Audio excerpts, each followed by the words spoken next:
Welcome to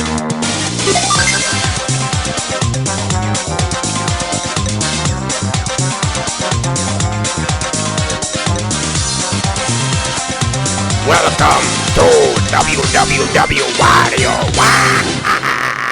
Hello guys, I'm Wario and I'm here to bring you a video that many of you have requested. This is gonna be a video where I show you a bit on how I made Five Nights at Wario's, the game that I made that has gotten so extremely much attention. I'm so grateful for that. It's super cool. But anyways, I won't be able to show everything, of course, because that will take too much time. But I'm gonna show you the basics and some little things that I did to make this game. Also, please excuse the watermark you see on the top that says bandicam.com. It is basically because I don't have the full version of Bandicam anymore. For some weird reason I lost it. So I just have to use this free trial version for now, but it should work and get the job done. So anyways, we're going to open up Multimedia Fusion 2, the software that I used to make this game. Here we have the game, here we have behind the scenes. So up here to start off we have 3 different type of editors. The first one is a Storyboard Editor. This is where all of the frames are located. And a frame is basically, well, that is up to you. It can be a title screen, that is 1 frame. I have the game over screen as 1 frame, and if you're making a platformer, then 1 level, for example, can be 1 frame, and so on. You get the idea. So then we have, next one is the frame editor, which is this. This is where we edit like the frame itself, its design, its objects and everything. And then finally we have this one, the event editor. This is definitely the most important one, as this is where all the magic happens. What you see here is several groups of events that we'll get back to very shortly. But first of all, let's take a look at the frame editor here. Now here you can see some stuff that doesn't really appear in the game itself. Most notably, these 2 things.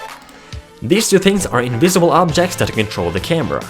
This one here is the one that actually controls the scrolling, and this object here is an object that follows the mouse. So I have programmed it so that whenever the mouse or this object's X position is greater than, I think it was 500, when that is, let's see, yeah, when the X position of this one, as you can see here, is greater or equal than 500, and the X position of the camera being the scrolling object, this one right here that controls the scrolling, is lower than 500, then this camera object right here will set its X position to the X position that it already is at, plus 4. This way it will like move slowly to the right side whenever I'm moving the mouse to the right, and the same thing goes when moving it to the left. Now, this is the office. This here, the top section here, is the office, and the bottom section is the camera. So this, the screen covers about like this much. You can see a little tiny line right here, going right here, right? And that is like the main area, and then it goes a bit further down out here, which is basically the scrolling area. And then down here, we have where the camera is located. So here, this object right here, yeah, it's very invisible or very transparent. It's basically like a static effect that is located over the camera, so it looks more like a camera really. This object right here is basically this little static that appears in between cameras when you click on it. But definitely the most interesting one down here is this object right here. This is the camera. Yeah, you can see that there's a bit of like transparency. It's not white, it is transparency, but that doesn't matter because the background of this frame here is black, as you can see here. So any transparent spots that will be on this picture right here will be black, so there's no real worries about that. But this object right here is important because this is where all the cameras are located, and all of the screens are their own animations really. So if you scroll down here, you can see there's a ton of animations down here. So here, for example, at the top we have Room 1 with Wario. This is the screen you maybe recognize. And this here we have Room 2 with nothing in it. And we have Room 2 with Wario. So you can see all of these things here, they are separate animations like. And this is an unused one, by the way. This was supposed to be a Waluigi picture, as you can see, but it's unused. So, a little fun fact. So all of these pictures down here are unused. No, not unused, but all of these animations down here are basically the camera screens. Yeah, this is a little rare one. Anyways, this is how it works. But how do I make these, you ask? Well, that is what I'm gonna show you right now. So we're gonna open up Photoshop. This is the picture that I used for Cam 4. Now, here we have a lot of layers. So we're gonna make them all invisible one by one. So let's start off with here. You can see this is Wario's shadow. That was Wario himself. Peach. Luigi. Waluigi. Waluigi's little shadow. And Mario's shadow, yeah, and Mario himself. And what we're left with is the hallway. And at the top we have an adjustment layer for the brightness. And finally we have the hallway itself. So this is all the layers for this screen. And I basically toggle what is visible and what is invisible to make sure that I get the screen that I want. But how do I add a character in here, you ask? Well, let me show it right away. We're gonna add a new screen into this, or make a new screen out of this. So what we're gonna use now is a Brawl Box. This is a hacking tool for Super Smash Bros. Brawl that people use to mod animations and models and so on. There's a lot of Brawl hacking going on, and it's actually very, very fun on what people manage to make. Whew. So here I have a file called Fit Wario 06. The Fit character files are basically the files that contain the models and the animation or the textures for a character. So Fit Wario 06 is Wario's overall color. The 06 is basically one of the colors for the character. So here I'm gonna go to Model Data and 3D Models and right click here. Just gonna wait it to load and preview. Now we're gonna zoom out a bit, make this full screen. And here we have a beautiful Wario model from Super Smash Bros. Brawl. We're gonna click here, and we're gonna toggle off all these bones, because we don't want them. And here we go. Now, we're gonna load up his animations. So we click load, and then I'm going to file them. We go to the SD card. I have them saved here. Just gonna show you in a second. Let's see if we find Wario. Here we go. A file called Fit Wario Motion, etc. pack. That is the files that contains the animations for a character. And a little fun thing, if you for example try to load Mario's animations on Wario, you get some hilarious results, so you can play around with that. It's really fun. But anyways, here we have all of Wario's animations. So we can like scroll down here and we can find all of his animations here. And we can also click play here to see the animation like this. And it's very cool to play around with this, and you can also turn him around like this. So we're gonna find a animation or a pose that fits. So maybe this one, could work. Yeah, I think. Or let's look at some other ones. We have a lot of binding animations here. This one could work. This one looks pretty nice. We're gonna zoom in a bit, and then we're gonna click print screen. Then we print the screen here. It's on the keyboard. We go back to Photoshop and we paste our picture. And this picture is also in black and white, which is the reason why this picture appears in black and white. Then we click this, the magic wand tool. We delete everything around Wario and we get this. But obviously this does not look right. So first of all, we are going to resize him, and we're gonna put him in this hallway again, I guess.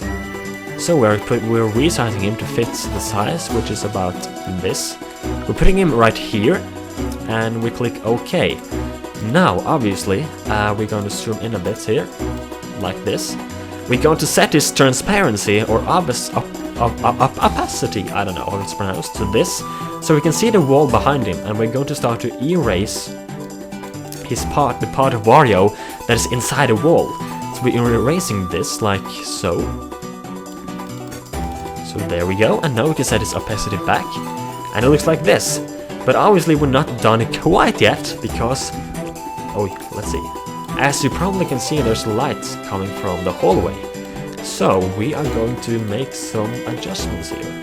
And we're going to use this tool and set down the flow. And we're going to select the color white, and we're going to start add some lightning to Wario like this, so it looks like the light is coming from this from that side. But because of that, we have to make some shadow on this opposite side, like so. Let's see, like this. So here's Wario standing, and finally we're going to add a little shadow below Wario's feet. So to do that, we add a new layer. We add a new layer here, and then we're going to click this, and we're going to set down the size. We're going to select black color, and we're going to start to draw a bit of shadow below Wario's feet here, and maybe a bit of shadow onto the floor, like so. And finally, we're going to make some adjustments to Wario himself. We zoom in here, we go to this layer where Wario is. We're going to set down the size, select white color, and we are basically going to, oh, not completely white, it's a bit grayish. We're going to start to erase his, oh, that was a bit too dark, erase his pupils. Let's see, there we go, that's a fitting color. So like so.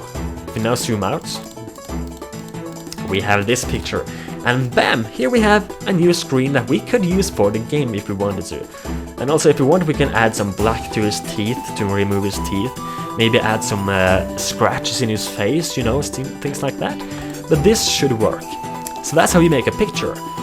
And now let's look at something here. Let's look at the events editor. Or first of all, this object right here, the office, is one separate object. And behind here we actually have the door. This is the door that is turned on in the hallway with the lights. Here we have the animation for Wario and for Waluigi. The same thing goes for this side. This is the right window. This is for Luigi right here. And this one here is for Peach. So this is the animations and the objects that we really need. And also here we have the jump scare objects down here. So here we have Wario, Waluigi, Peach, Luigi, and Mario. I've seen many people finding Luigi's jump scare to be hilarious, and yeah, I think it's so it looks like this. So it's basically Luigi's dash attack from Brawl. But now let's look at Event Editor.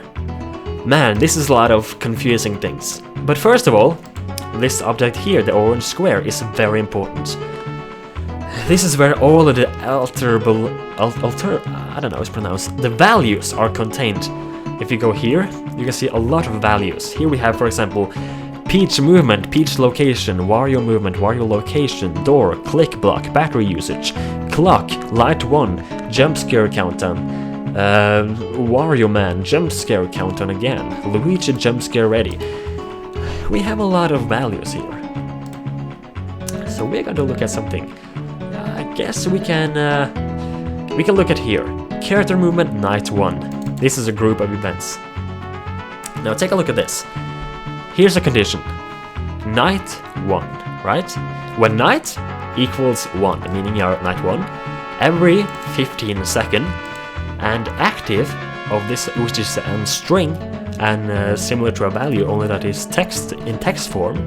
When this active string of this object is set to active, meaning that the phone call is finished, then this object will set its Wario movement value to random 6. This means basically that after the phone call is finished, every 15th second, the value called Wario movement will be set to random 6, which means a number between 0 and 5.